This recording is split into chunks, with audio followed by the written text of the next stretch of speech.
Me ma when you na akwa bio ya essential. And then so another simple and easy recipe. A quick one. So nti akonwa no na wasa woche na me fa de me wo enchira.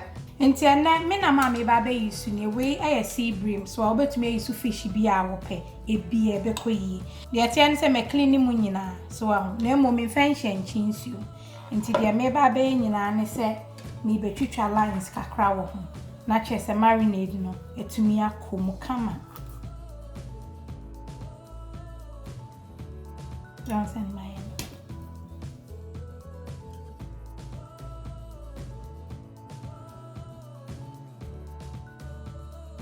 don't send it. It's simple. See, there be a nanny send me the nsuo ego.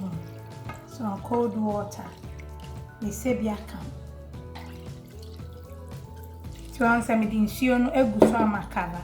Na afi me the salt to taste. So na salt asemono. I was so short time I would so we say 1 full tablespoon and I'm dear gummy. So him so the see her ache dear reducing chain. Say by ye see watching one no and name chain. Name morning so this so bear half an hour be dear. No man chain a door so say bear within half an hour a bit come no way you know where we. To me my nesim I'm a mention ya come so. But my dear son at the marinade beer a bay your meeting and our fish. Oba hese wunra dry kama. Enti me smoky marinade na nusu nie na ehwam eye kama ekoyi o etiapo. So ahụ ene nkane na afa na me ko eje ne kakra peppers kakra garlic kakra we na ma be ye ni nyira afa we na easy. Ni yi ye no ane se matibia me de ba be. Enti de me yiso no so me kan tro na chi. Enti de me nyira ne se odon sa betumi a share gloves ba me de me nse na afa odi bi afifa. O fish you come and menko baby as well. Modia so be mana ko shishim fine. Na me bia kone na sem. Imuni nyina na ye de. Wa ka baby a na chese hu se koyi.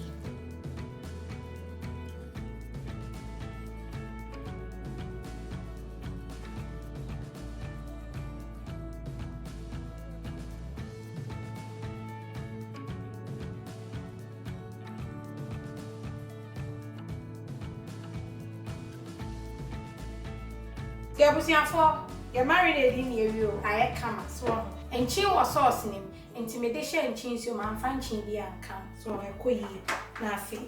What cat so an answer set claim from an abdia ship. Now so me few mintino, near me and send me the see what for be 2 hours. Now my them the avesha me grow so I saw chin so obey to me achi, intinya me adman, my be ya free watcher, yet to us. I was your 40 baby I medry.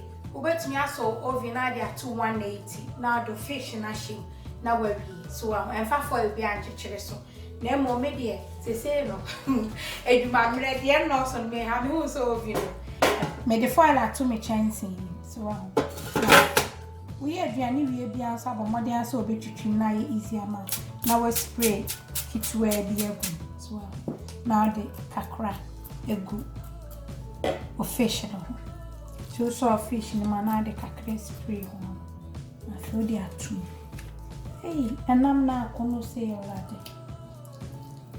so say spray kakre go asie no say dia sun kama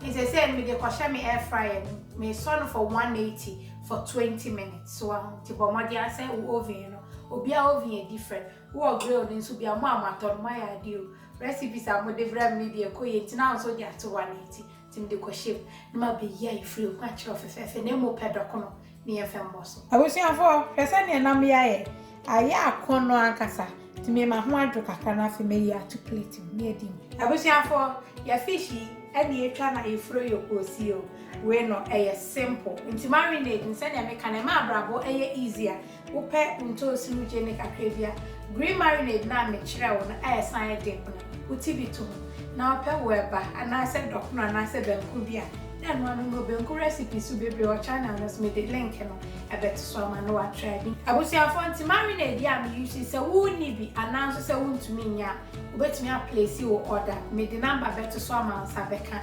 ananso say wo a wo me grill no any fish epo any meat into betumi use we e dia found wunya we di fefa wa nyoma ho ani we bi na ekoye ya spices ni nyina so no e ma brabo e ko ntamo ma so ho na say na medical aka no ay all natural nchi sem bi enim sodium nim nti no answer be fa won chin account to taste na ekoyi so simple kra nti so subscribe to this channel but more than subscribe and for notification bell no eto so say be ya dey didi so ba unsabeka. I love you. God bless.